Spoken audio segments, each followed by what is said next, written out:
You get the record deal, you made it. You're good. You're Yep. done. And had we known,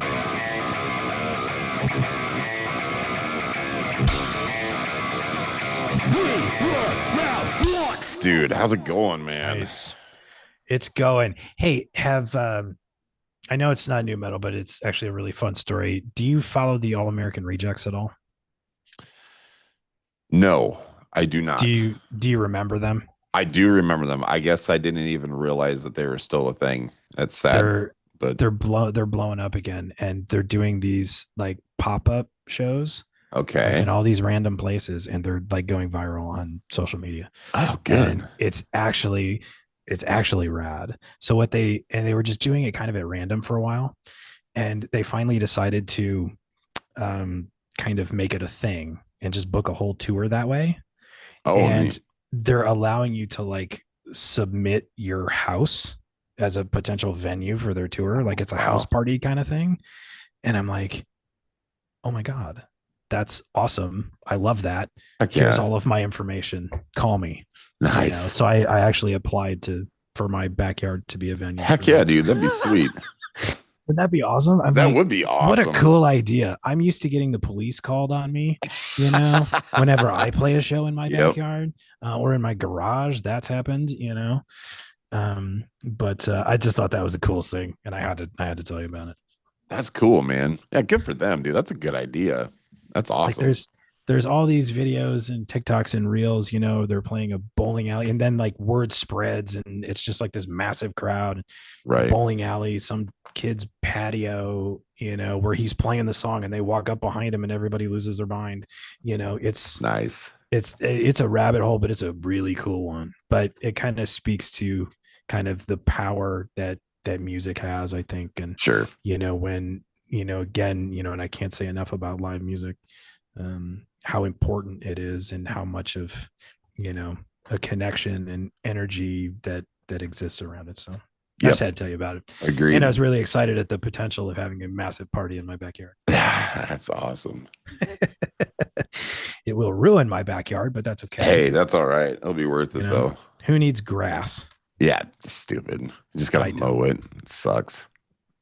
Work. Yeah, Stupid. exactly. Exactly.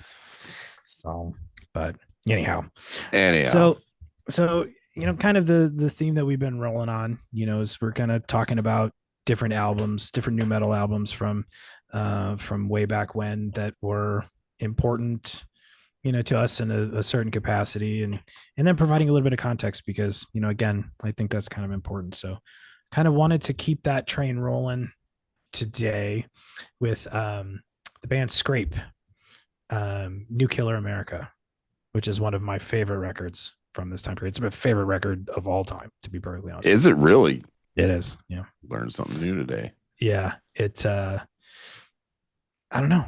Everything about it was just spot on for me. Nice. Yeah. Um Literally everything, guitar tones, production, vocal performance, like you name it. I mean, Yeah. the cover, I guess, is whatever.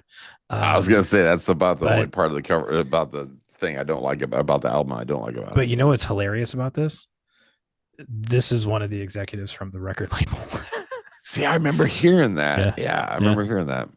Yeah. Which I'm like, you know what? Okay, that's hilarious. And I don't know why, but I find it funny. Yeah, because I'm like, wasn't it okay. like a thing like he took a picture of it and sent it on or something like that? I can't remember what it was, but do you know the story behind it? I thought it I don't was. really know the story behind it, only that it was one of the record label Yeah, executives. that's I think a awesome though. thumb or a toe or something, and they're like, "Oh, it's infected."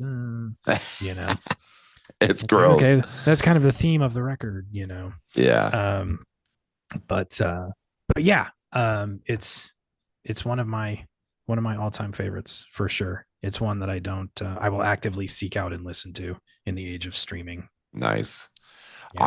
I gotta give it another spin. It's been a minute since I've listened to Yeah. it. I listened to it a lot when it first came out. I Yeah. remember in 2001, 2002, listening to it all the time. Yeah. It's been a long time though. Yeah. It's they did a lot with I'm big on hooks, Right. as I'm sure everybody's come to know. They're very good at that.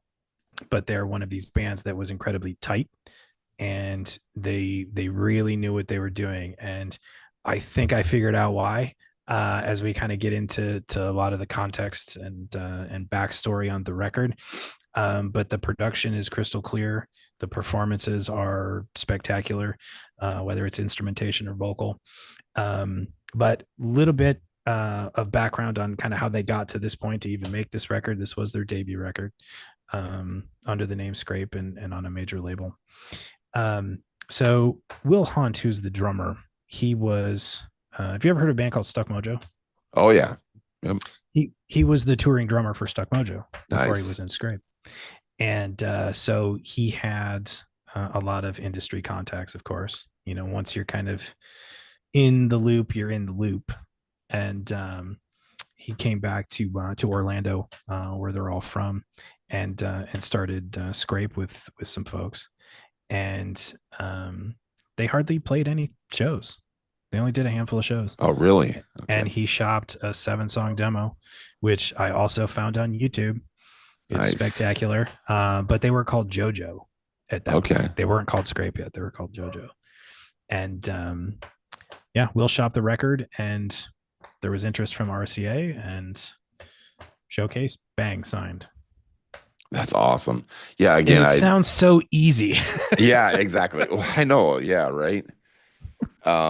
Yeah, I don't I want to hate say that it's it's so about who you easy. know or whatever, but sometimes it is just, I think That's it's the just everything business. aligns. Everything aligns, just Yeah. boom. And then, it Yeah. does happen easily. Again, I apologize. He kind of sprung No, this you're on my good. side. I haven't listened to Scrape in a long time, but I do, Yeah. based off of what I remember it Yeah. being produced really well. I remember Yeah. thinking this is like, you can tell they put a lot of effort into this because it Oh was yeah. like, because again, at that time, new metal was kind of just about being dirty, just throwing Right. something on there, and almost the Yeah. dirtier the better, and very dry sounding in a lot of different ways. Mm-hmm. And Scrape was very wet, very well produced, and I thought that it was more like a rock band type Right. element to it. But I don't remember them being very heavy. Were they? It's been a long time. It's I don't remember. it's got some power behind it, Okay, I just and remember being clear. yeah, Yep. and it's definitely, the production is very, very clear, very open, we'll say. Okay. And it's interesting because we've had a conversation in the recent past about the Union Underground, um, and Ulrich Wild, and how that production was very compressed and very much in a box. Well, he also did this record. So this is the Okay. complete opposite of that production, which is kind of wild. That is But I wild. mean, that's kind of the flexibility that a lot of these producers have. Um, and So he produced it. And as I've mentioned before, he's done a lot of bands from this era in some way, shape, or form, whether he produced, mixed, or engineered them. Yeah. But as I mentioned, they're from Orlando, and Orlando in the late 90s, early 2000s was also known for another genre of music that was wildly popular. Um, and that was the boy band craze. Yes. So, the NSYNCs of the world. I shouldn't say boy Yes. band. I mean, Britney Spears and all Sure. that. I Just mean, pop pop music. music in Yep. general. Yep. Orlando Vanilla was kind of, Ice. yeah, Orlando was kind of the epicenter, of that. Right. And there's a studio there called Transcontinental Studios Incorporated that was owned by Lou Pearlman, who is kind of the Oh, godfather sure. of the boy band kind of situation. And that's where Scrape did this record. No kidding. Yeah. That's awesome. And, we've said it before, but I'll say it again. I really do believe the room that you record a record in plays a very big part in how your Oh, record sounds. 100%. 100%. Mhm. Even in, excuse me, even in Omaha. So, Yeah. Oh, yeah. gosh, my mind's drawn a blank. What was the name of the, uh, the one on 40th Street or whatever it was that everybody went to? Do you remember the recording studio? Um, It's been so long. oh, I even recorded in it. I know. Um, So did I. I did like 2 albums there. the warehouse Was here it in the Omaha warehouse? It was, was the warehouse. Yeah, the yeah, warehouse. they And did a so it's lot like, of. Yeah. right. A lot of And music and a lot of like cartoon voiceover work a was done lot there. of voiceover work, exactly. And so Yeah. that's the thing. But you could always tell when somebody went to warehouse. And then I'm trying to remember the name of the Very much so. producer. Was his name Matt? I think that did. I can't, again, this is so long ago. My old Um, ass brain, dude. Here locally at the warehouse, Yeah, you remember that Jim guy's Homan. name? Who? Jim Homan. Jim Holman. That's what it was. Yep, Yeah, yep. I believe Thank his you. name was. Yeah. Yeah. So Jim worked on two of my previous records, Mhm. and but again, you could just kind of tell, like when he recorded, I think for the Yeah. vernaculars and a bunch of people and A lot stuff, of you could tell locals. he Yeah. he had his own way of doing it. You could tell it in from record to record, genre to genre. You could tell when Yeah. it was done to the warehouse, it had a certain sound to it, and then I think when Jim was a part of it too. Yeah. But yeah, you're right though. I think everything just has a certain sound. I don't know if it's Yeah. just the way it's been engineered, Yeah. through the sound engineering or the architecture of the room Yeah. or what. But And I think a lot of it, when you're recording live or acoustic instruments, drums in particular, the room plays a massive part. And you and I have talked about on prior episodes, we talked about Sound City in yeah, LA, and that room was designed for drums. And, that's, um, you know, pretty widely agreed upon, I believe. But the warehouse was another one that yeah, was designed for drums, and I do remember going in and having that conversation with the producer, and that was my first time actually having a producer on music. And he's like, "Well, what do you want it to sound like? Like, give me 5 examples of what you want it to sound like." yeah, And so and we had that conversation, and I mean, we got close to what we were trying to do, and I was doing a 2 song demo to shop around with him is what I did at the warehouse. There's another studio here in Omaha. For folks who know who Mannheim Steamroller is, they I don't know if they still do, but they used to record all of that music here in Omaha in their own studios that I was lucky enough to record a couple songs in and then master some music in, which is a pretty tripped out. I mean, and that was designed for an orchestra, sure. which was pretty wild and it being as young as I was very young when I had that experience. Um, Pretty crazy, but yeah, but the studio definitely plays a huge part, I think, in how the record sounds, and this was no different. It was just kind of wild to, come across the boy band connection. Who would have thought that a band like Skrape would have had that connection to Lou Pearlman Yeah, that's of kind all of weird. people?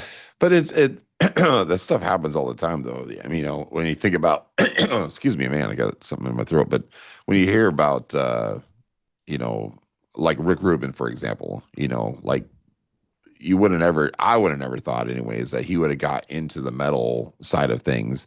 And then Yeah, you find out, like I honestly, the first time that I knew of him actually being, producing a record that was, metal was Slipknot Volume 3.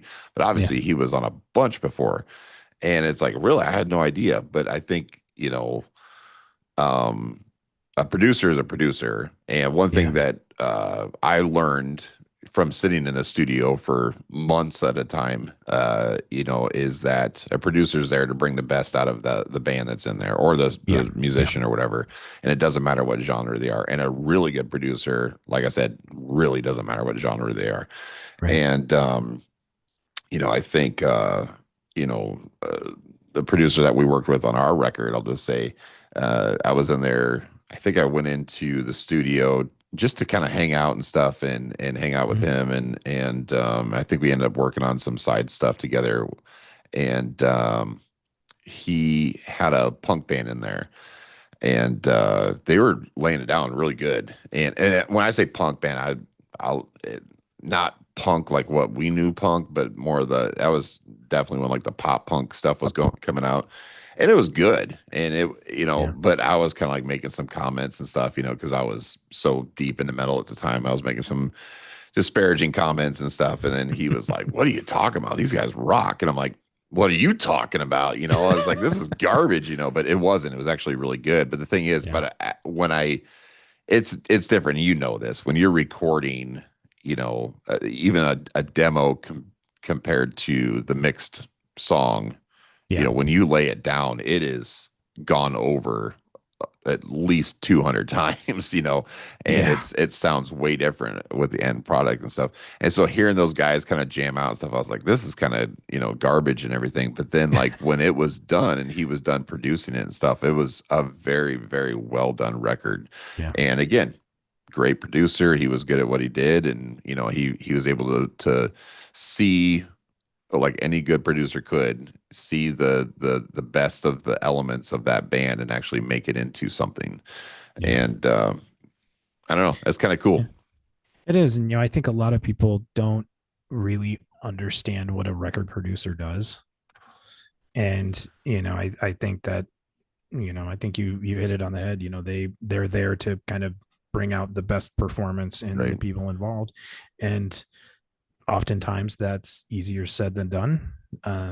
Some producers are more intense than others, the Ross Robinsons of the Yeah. world, Yep. a little bit more intense. But then again, if you're going to Ross Robinson, if you hire him as a producer, you're wanting that Yeah. kind of response elicited from you. He's made grown men cry. Right. Yeah. Yeah. There's And more plenty of than just Jonathan Davis. exactly. There's plenty of stories about that. Yeah. And Yeah. Corey, I mean, he drove Corey He nuts, got it out of Corey. Yeah. Yeah.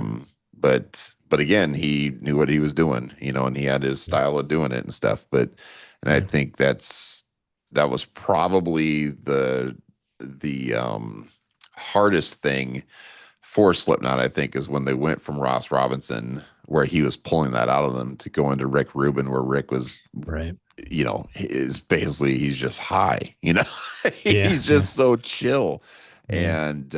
And he's just like, yeah, whatever you guys want to do, let's roll with it, and let's try this, let's try that, let's explore See these what things. happens. And Yeah. I think it was just such a different experience for him. And again, it took me a long time to respect Volume 3. But I definitely do now. And but again, Mhm. I think I was actually more in love with just the sound that or not Rick, but Ross Robinson was able to produce with those guys, Yeah. And I think that, like we said, the producer makes that much of a difference. Um, Yeah. it's interesting. They are kind of the, what they say, like the fifth member, I think Absolutely. this, Yeah. depending on Sixth, the tenth, whatever. Yeah. six, whatever you want to call it, six member. But but yeah, I mean, I didn't think we're going to go on a big producer episode here, but what's his name? Bob Rock, you know, Bobby um, Rock. yeah, he's obviously massive, and with what he did with the Black Album and stuff. And then but again, I think that what he helped create, was huge, and is probably going to be forever stamped as probably the most, selling metal record of all time. Yeah. But then they just tried to freaking milk that rock like crazy and just keep getting it out of him. Yeah. And it went sour. But Yeah. It went to Saint Anger. yeah, Is where that ended up. But correct. yeah, I mean, producer in studio plays an important role, and Yeah, it's and that's widely not really known because most people are digesting the end product, and they folks, your casual music listener doesn't necessarily know who Bob Rock is or Ross Robinson. They don't right, know. And I'm sure Ross Robinson would be the first to tell you he doesn't want you to know who he is, right. you know, Yeah, because he wants to be in the background, because it really is him kind of, being the puppet master to the guys involved who are actually a part of this creative process, and bringing out those little pieces, yeah, and teasing that stuff out to put it on tape, which yeah. Well, and I think hopefully is at some point we can get Ross on the show. I've listened to a few. He hasn't done a tremendous amount of interviews, but yeah, he's very interesting, very artistic. yeah, Obviously, I think you have to be, to be in that world. But mm, just the things that he would do with, he would take foot pedals from guitars and like plug multiple foot pedals into each other, and then put it into the yeah, DAW and stuff to get a certain kind of a sound. And I'm like, who thinks of that stuff? How yeah, many people are just so used to, well, especially nowadays, it's just a yeah, computer, but It's just very interesting in how many layers of artistry he was able to, put into, what he was actually doing. I mean, Right. it's like you don't think of Yeah, oh, a yeah. producer as the person that's actually like, like when again, like a lay person, when you think of producers, like, oh, okay, well, they helped put the record together. What does that mean? I have no idea, but Right. then when you're coming Yeah. from our area where we do know what it is, I mean, it's like literally, it's like a snap of a snare. It's like, that's wrong. We got to keep working on this. We got to figure Right. this out. Yeah. They'll stop a song 10 seconds in and be like, no, we got to fix this. And this is, Start over. Yeah. or the band says, "Oh, that wasn't right." It's like, "What the f are you doing? That was perfect." Yeah. It's like, Yeah. it's like you go over and over every single note, every single, Yeah. percussion of every single song over and over and over Yeah. again, and it's draining. But it takes Yeah. that right person to be able to put it all Yeah. together in that symphony. Right. And it's interesting kind of, thinking about that type of situation, because recording a record is a very labor intensive process for all involved. Right. It can be very frustrating and very time consuming, but kind of going back to, home recording, and now you can do this and that at home. And it's like, okay, a producer and engineer, they're only going to want DI tracks from you anyways, because they're going to reamp and reamp until they find something that they like and what you like, blah, blah, blah. So, it's like you can do those at home. Right. And that's how I recorded, my tracks for the last record I was on. And I did it all in my home studio, Yeah. uploaded them to a drive, they pulled them down, boom, Yeah. done. So it kind of removes that element a little bit, which I think is unfortunate. Yeah. But that's kind of, still unsigned band, so it's like, is that how it works? Not necessarily, but it's going in that direction because everybody has their eyes on the clock, because minutes mean dollars when you're in a studio. Correct. Oh gosh, yeah. And a Which, lot. yeah, yeah. I mean, I remember times where I'd be in a studio and it'd be like $150 an hour. Yeah. And I remember just looking at the clock going, are you done yet? Are you guys done yet? Are you guys done Right. yet? We're at Well, 300 that's bucks. you're We're, exactly right.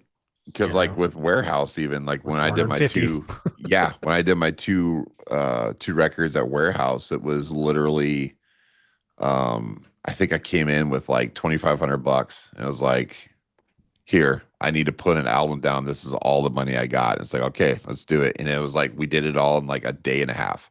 Yep. And it's like, man, 2,500 bucks gone like that. But to Yep. try to get a record like 6, 8 songs or whatever laid down in a day and a half and then basically mix it and everything, it's That's like it's crazy incredible. fast. It's Yeah. crazy fast. And so Yeah. that's why I loved the fact that, when we did our record together, Mhm. what were like 10 months, something like that, we were in the studio. We were pushing It a was year. it was something like that. It Yeah. was 8 to 10 months, something like that, and we were in there a lot. Yeah. Yeah. But Yeah. yeah, the world's aligned for us for sure. With Yeah. We got lucky we got lucky on that one. to be able to do that because Yeah. I'm trying to remember like if we figured out how much it would have cost us to do that record, and it was like $180,000 or Yeah. something It was, like that. yeah. You Yeah. know, um, It helps when you have friends who own their own studio. correct. Yeah. So we lucked out. We lucked out for sure. Yeah. But Yeah. again, not to keep toting on that, but I think that the record sounds like we put 10 months into it, I think so. and it was good. Very, Yeah. very clean and I agree. well produced. So, I but agree. Scrape. Yeah. Speaking of Yeah. well Back to Skrape. produced, So the record, New Killer America, came out March 20th, 2001. Only a man. couple of months before you know what. Yep. So, and that hindered pretty much everything. Yeah, we've talked about that And before, and it yep. is shocking that I've never put two and two together that since we started talking about that, like how much of a impact that could have had. I've never even thought Yeah. about that. And then since we started talking about it, I was like, God, there's a lot of freaking bands that were just blowing up and then immediately Mhm. snuffed. Yeah. Yeah. And they were starting to, and this, what I'm about to say is in musician circles can kind of be a bit of a cliche or used in, I don't want to say a derogatory way, but um, they were very big in Japan. Yeah. They were blowing up in Japan. They were getting top billing over, a lot of big acts at the time. They were, Slipknot, Manson, Incubus. They were getting kind of billing alongside those types of bands. So they were really starting to blow up. And then they did the last Pantera tour. Oh, did they really? Mm-hmm. Oh, wow. Yep. They opened that tour. It was the last one before they broke up. That's crazy. In that wild, I did not know that. No kidding. So I was like, oh man, that would have. And I don't Yeah. remember why I I didn't keep go. I don't, but right. I keep forgetting about that overlap too. And obviously, yeah, the Abbott brothers went on to do Damage Plan and stuff, which was yeah, kind of a crossover into new metal, I feel, like a little bit. vocally for sure, Yeah. Um but yeah, I keep forgetting that like oh my gosh, what was Pantera's last Reinventing the Steel, was Mm. during that time. What was that, 2000? Yeah. That's just crazy to think. And Yeah. that 2000, again, 2001. talk Because, about, I don't want to say like phoning it in, but I mean, that was definitely the time where they were sending music back and yeah. forth, through Yeah. the internet, and like, here, put something out on this. And you can just kind of Yeah. tell it's not a bad record, but it's definitely not their best. And Right. Yeah. again, like we said, Yeah. is something about hammering it out in a room and Yep. jamming. But Yep. For sure. so So, yeah. how So many I'm sorry. Did no, you, go ahead. not to cut you off, but do you know how many records they sold off of this? Just north of 100,000. Oh, really? Okay. Yeah. So a lot less than I would have thought. Yeah. But, kind of given when it was released, Hmm. I kind of get it now. Which again is unfortunate because it, like I mentioned at the beginning, it's one of my favorite records. Um, it's gotten me Heck through yeah. many a days of yard work. Nice. I gotta spin it again, man. It's been a long Yeah, time. definitely everybody should. Yeah, Um, it's actually a band that I was trying to remember not too long ago. Like, I was racking my brain over it, and all I could remember was that freaking nail on the album cover. And I reached out to my buddy Brett, and I was like, "Do you remember the?" He's like, "Yeah, dude, this Skrape banger." And I'm like, "Ah, that's right, that's right." the cover actually was in the process of getting banned in Japan because it was selling so much, and the band they had stores refusing to carry it because of this, Isn't that funny? and the band refused to change it, and ultimately Nice. became the 12th highest selling record in 2001 in Japan. Isn't that crazy? Isn't that wild? That is wild. But yeah, there's so many good songs. Waste is a good one. Kill Control. They're just there's not a skippable song on here. Heck yeah. Unfortunately, I wish I could say that about the record after this, but this one was certainly How many? So what did they do? Did they do two records? two and Or out. Yeah. yeah, two and out. Yeah. So two and out, and um, Will Hunt, the drummer, who kind of got the project up and moving, he floated around a lot. He was in Static X for a hot minute, Godsmack, Methods of Mayhem, before landing in Evanescence in 2007, and he's been in Evanescence ever since. Yeah, I remember hearing that about Evanescence. Mm-hmm. Yeah, he definitely got around then. Yeah, Good for him though. So he's probably doing pretty well because yeah, they're still yeah. they're still He's doing okay. it. Oh yeah, he's still tours with him.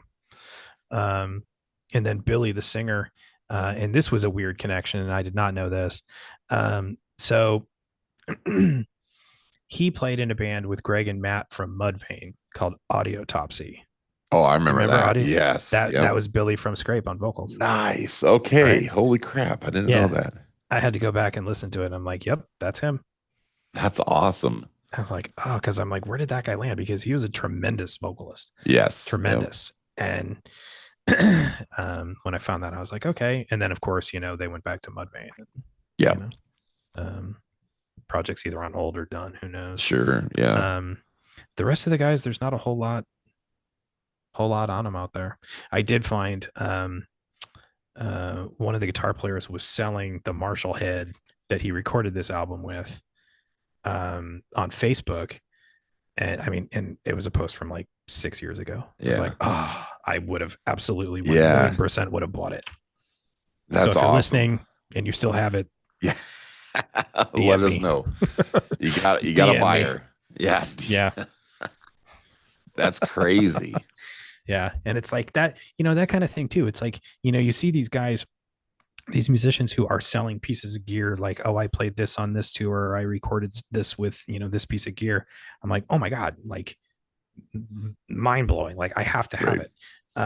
Until I look at the price tag and then I'm like, nope, I don't Nope. have to have it. I don't have to have it. You I know, am fine. because it's like I know, the Deftones cleaned house a while back. Jason Newsted cleaned house a while Yeah. back. I almost bought one of his basses Oh, did you really? um, that he played on. Saint Anger. No, I'm just saying. No, he didn't play on Saint Anger. That was Bob Rock. I know. It was on one of the Load tours, I think. Oh, really? But it was just a really cool 5 string, and I'm like, yeah, like just to have like almost like as memorabilia, knowing that that's what it did, but also to use, Sure. and you try and kind of, Yeah, that'd I be don't know, cool. that would give me a little gas in the studio, knowing that okay, Absolutely. Newstead used this on this song. Right. Sweet. Yeah. Yeah, that'd be Now I'm cool. using it on this song. Yeah, that'd You be know, really cool. Heck but yeah.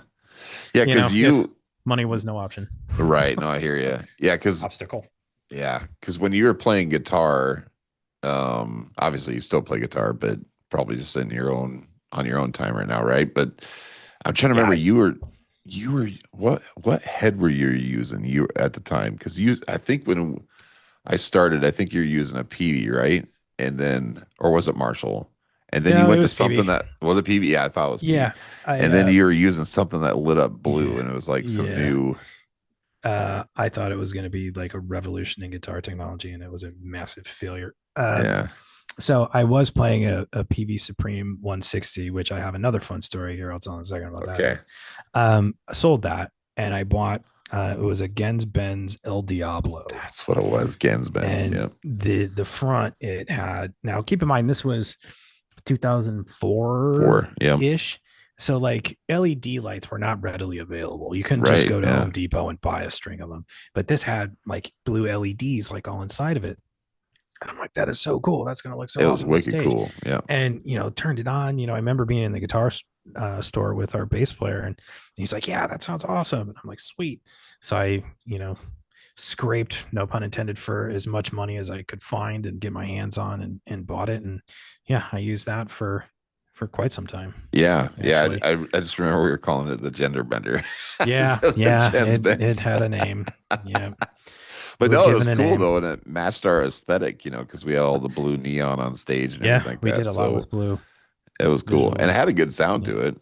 I remember It that. was it But was okay, yeah, as I moved on, in later years to, you know, back to PV, yeah, I was gonna say like 5150s. PV And was your sound though, and yeah, that's once I, got my hands on a 5150, it was kind of yeah, PV till the end. In yeah, fact, I that's the last head that I bought, yeah, because now everything's moved to, guitar modeling and, you know, yeah, all that kind of stuff. So you don't really need a head anymore. And to sure. be honest, I don't miss lugging it around. So, I bet. Yep, because those things absolutely. are not light.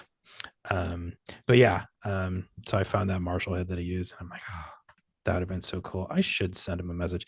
Their Facebooks were really inactive, so I'm like, I don't know Yeah, if he'd even really respond. yeah, But I think he was trying to raise money for something too, music education or something like that. gotcha. But yeah, highly recommend this one for anybody and everybody. Well, I'm gonna go back certainly and go listen to it Yeah. for The next sure. record was called Up the Dose. It was okay, but I think that they kind of, again, something that we've been talking about for a while now. They worked on these songs for so long, and they had brought in Ulrich, and they fine-tuned and fine-tuned and fine-tuned, and they really honed in on what they were trying to do, and they really spent the time on these songs. I think unfortunately Up the Dose, which I believe came out in 03, kind of fell victim to the sophomore slump kind of thing. So Yeah, which is unfortunate. Not that That it's is unfortunate. bad, because Yeah. it's not. It's just not like this. Like this was kind of that proverbial lightning in a bottle Yeah. type of record, that it's hard.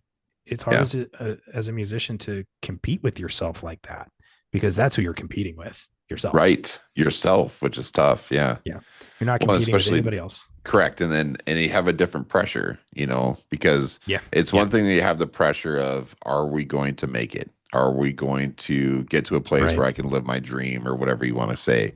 And then it's another pressure where it's like, okay, we have made it. Now I want to keep it, Yeah. or it's Mm-hmm. somebody else's pressure, not the Oh pressure yeah. that you're bestowing upon yourself. Oh yeah. Um, Because I do have. We didn't get into the unsigning story, did we? I don't think we uh, did in the beginning. So, kind of speaking of, you got it now, you got to keep it. yeah. They have a pretty spectacular unsigning story, Okay. which I thought was actually kind of funny. But it's par for the course in the music industry. So they were signed to RCA. That's who put this out, and they were in the process of absorbing three other labels. They absorbed J Records, Arista, and Jive, and along with those comes Clive Davis, Oh, sure. and he is a massive name in the music industry for those who don't know, and he cleaned house.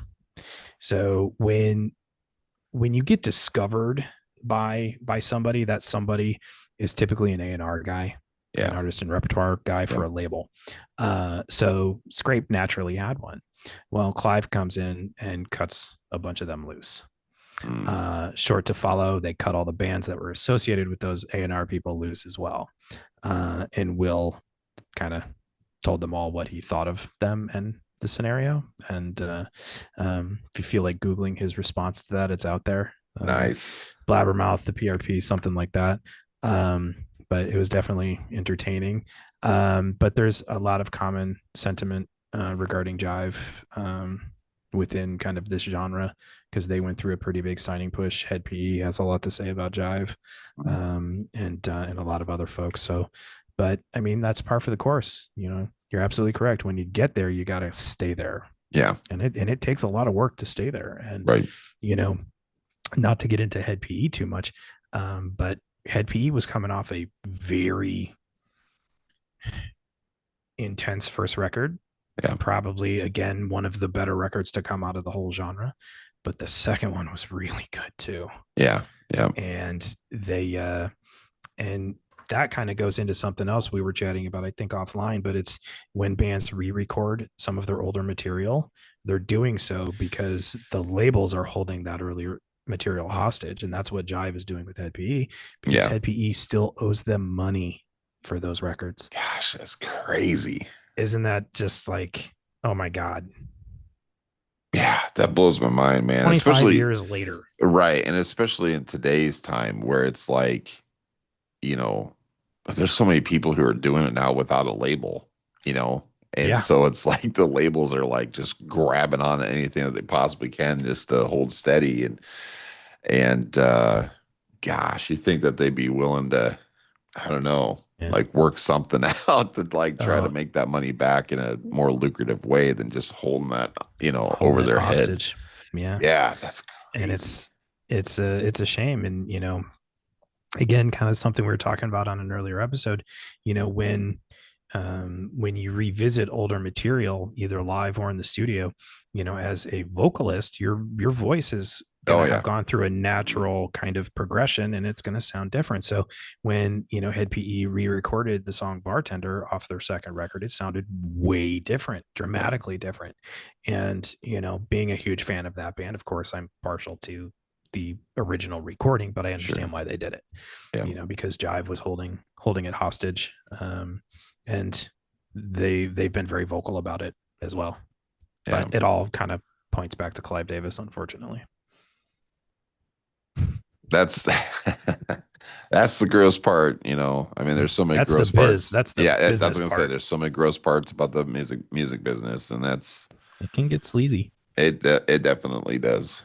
because And these companies, and I mean, I think we came from a, I guess, a school of thought, um, where the record deal was the goal. That was the end Right. game. Yeah. Like you get the record deal, you made it. You're good. You're Yep. done.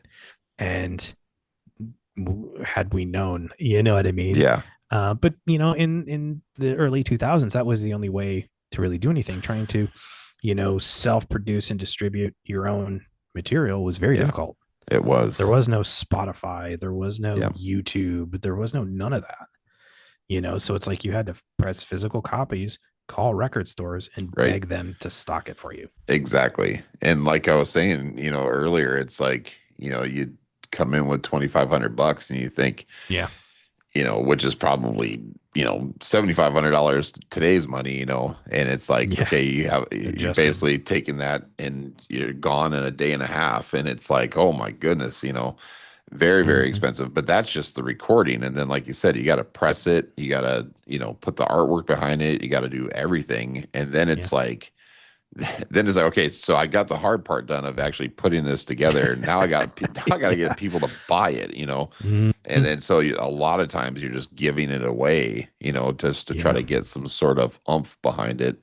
Yeah. And yeah, it's a tough deal. But then like but what we were just talking about 2 minutes ago, um, to me that was actually a lot more fun than the people that I know who have actually got record deals and stuff like that, and just seeing how much they just get chewed up, Mm-hmm. and Yeah. we were in the midst of all that, and it was we were getting the teeth into us and stuff, and it was not good. Now it was Yeah. a lot of people, since all that have said, like, don't you wish you would have done this or done that and stuff? And I'm like, no, I'm very happy with where we ended up and stuff. And, Yeah. yeah, don't get me wrong. It Yeah. would have been great to go on tour or something like that. It would have been a lot of Yeah. fun, but we had a lot of fun doing what we were doing, and we did it our own way and stuff. And it Yeah. was great, but once it started getting into the labels and stuff, and you're dealing with management and all these other things, and I was Mm-hmm. like, man, this is just, there's no fun in this anymore. It's just a Right. bunch of backstabbery and just, Yeah. gosh, it And was, there's something to be said for that level of creative control, yeah, and being, and everything had a purpose. And I think that having that kind of intent when you're putting a record together, whether it's the visual aesthetic or the actual production of the music or the liner notes, or, right, I mean, we did a full DVD with, and sure. that's a whole nother animal, Oh you yeah, know what I mean? So, um, and having that kind of control, it just like you get immersed in it and it kind of consumes you. And I think that and good art should do that to the artist. right, And and I think that's why that record will always be my favorite out of anything that I've ever done, yeah, because we had that kind of control, and you and I had that kind of creative relationship, yeah. going through that process. And I don't know about you, but I think I almost got fired from at least 2 jobs because we would Yeah. just email about the project all day. Gosh, yeah, yeah, absolutely, yeah. Yeah, yeah. So, if my old boss back then is listening, I am sorry because I wasted Yeah. a lot of company time and money Yeah. Ditto. because we Ditto. spent so much time, working on that record while at work. Yeah. Yeah. So, thanks for the Yeah, support. that's right. Oh, good times. Well, Yeah, awesome. Well, cool, for man. sure. Yeah, Yeah. definitely. Everybody go back out, listen to Scrape if you're not currently doing it. Yeah, I'm definitely. I'm jumping on it. So Yeah, I was listening to Kill Control before we started today. nice. To be honest with you, just randomly, you know, random like Heck yeah. songs on Spotify, and that was the one. So yeah, definitely go check it out. New Killer America. Heck yeah. Awesome. Well, cool. Cool. Well, we'll leave it at that. And until next time. Sounds good. Awesome.